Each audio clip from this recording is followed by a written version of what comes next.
परमात्मा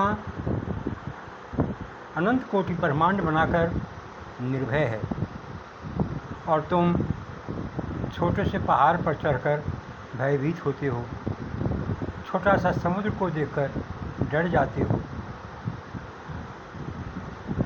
छोटी सी नदियों में तैरने नहीं आता तो बह जाते हो, तुम्हें जंगल का बाघ और शेर का भय सताने लगता है, भूत प्रेत से तुम भयभीत होते हो बेमतलब का,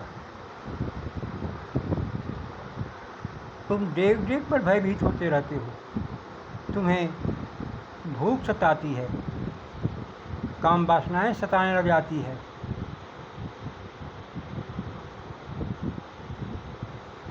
सोने की इच्छा होती है, जब सो नहीं पाते तो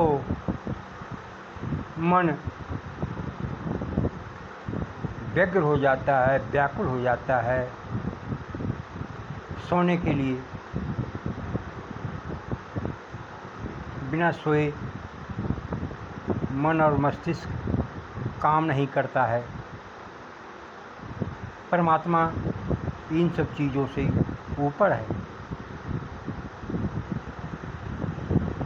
तुम में और परमात्मा में एक बहुत बड़ा अंतर है कि तुम अहंकारी हो, परमात्मा को मानते ही नहीं, क्योंकि उसे जानने का प्रयास करते नहीं, कभी साधना किया नहीं, कभी आराधना किया नहीं, कभी उपासना किया नहीं और कहने लग जाते हो परमात्मा नहीं है, परमात्मा को नहीं मानता। और तुम्हारे नाम मानने से क्या अंतर पड़ने वाला है परमात्मा पर? एक चींटी कहे कि हाथी नहीं है तो हाथी का क्या बिगड़ जाएगा?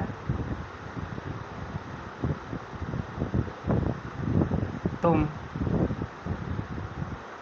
परमात्मा को समझने का प्रयास करो। परमात्मा को समझने के लिए भी परमात्मा के जैसा बनना पड़ेगा।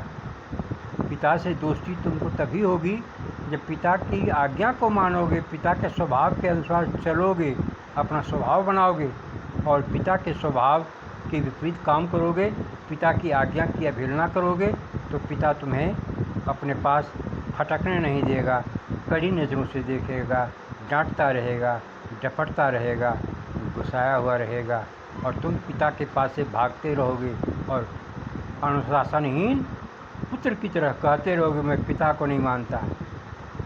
यह कोई मतलब हुआ? अतः मनुष्य को अपने आप को पहचानना चाहिए कि मुझ में और परमात्मा में आकाश और ज़मीन का अंतर है।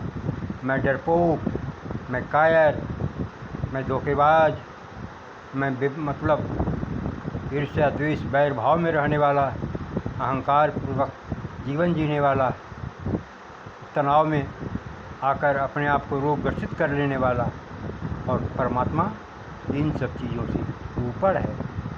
उनके पास न तनाव है, न प्रेम का दिखावा है, न कोई रोग है, न कोई शोक है, न कोई कलह है, न कोई ईर्ष्या है, न कोई भय है। तो फिर तुम परमात्मा की बराबरी कैसे कर लोगे? अतः परमात्मा को समझने का प्रयास करो।